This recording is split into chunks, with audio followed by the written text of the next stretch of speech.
The House is moving ever closer to a showdown vote on health care reform. The latest bill was finally posted today so we can all see what's in it. And that started the clock ticking. Members have 72 hours to read it before they vote. The Congressional Budget Office, meanwhile, put out a report that may help win over some Democrats. It says the plan, which would cost $940 billion over 10 years, would reduce the deficit over that same period by $138 billion. It would cut the deficit over 20 years by more than $1 trillion. And it would insure 32 million Americans who are currently uninsured. It's expected that on Sunday, House members will vote on what's called a reconciliation bill. Nancy Cordes is on Capitol Hill with a copy of that reconciliation bill. Nancy? And Katie, here it is. It's 153 pages worth of fixes to the original Senate bill. Few Democrats would say it's perfect, but more and more of them concede this is as good as it's going to get.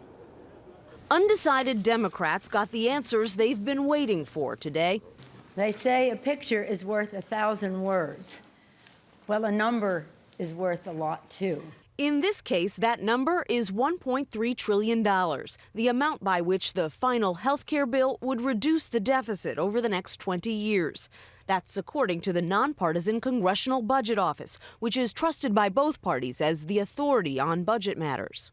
That makes this legislation the most significant effort to reduce deficits since the Balanced Budget Act in the 1990s. Unlike the original bill that passed the Senate in December, the new bill closes the gap in Medicare prescription drug coverage for seniors, often called the donut hole, by the year 2020. It imposes a $2,000 per worker penalty on employers who have more than 50 workers but don't offer insurance coverage. And it eliminates some of those special deals like Nebraska's Cornhusker kickback. We did not like the state inequities.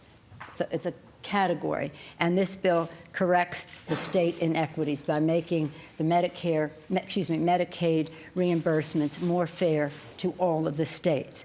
The new bill also scales back and delays a tax on high-priced insurance plans, a revenue raiser that ran afoul of labor unions. All those changes left the congressman responsible for counting Democratic votes suddenly sounding much more confident. Starting this afternoon, I'm going to be asking for hard, fast commitments. By evening, I think we'll be in a very comfortable position, and I think we will be very close to the 216 votes that we need.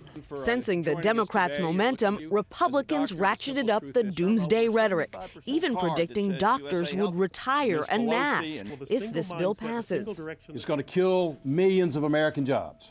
And they began to experiment with stalling tactics, forcing a vote late this afternoon on a resolution condemning the Democrats' strategy for passing health care.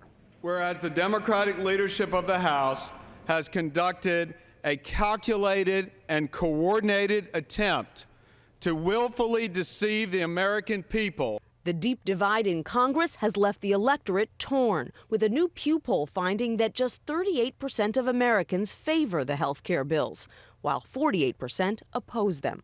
The process looks extremely messy to people, and they say if they're having to do this to pass the bill must not be all that good. If the House passes the bill on Sunday, the Senate would take it up next week, but there Republicans have even more powerful stalling tactics at their disposal, Katie. And Nancy, what kinds of things might Senate Republicans do to delay that vote? Well, for starters, they're technically allowed to offer unlimited amendments. And if even one of those amendments passes, then that changes the language of the bill, meaning the bill would have to go back to the House for another vote. And that's something that the Democrats are desperate to avoid, Katie. Nancy Cordes on Capitol Hill tonight. Thank you.